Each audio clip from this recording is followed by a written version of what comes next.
பொதிகை மலர் web டிவிக்காக செய்திகள் வாசிப்பது விழுப்புரத்திலிருந்து பொன்னுசாமி.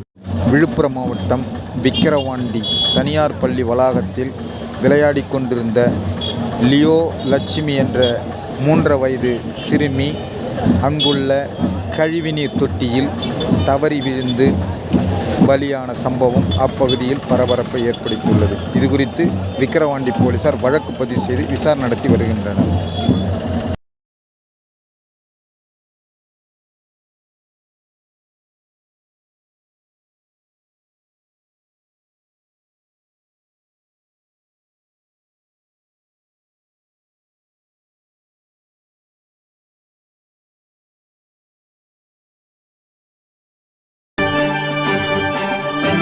உடனுக்குடன் செய்திகளை தெரிந்து கொள்ள பொதிகை மலர் வெப் டிவியை தொடர்ந்து பாருங்கள். நன்றி, வணக்கம்.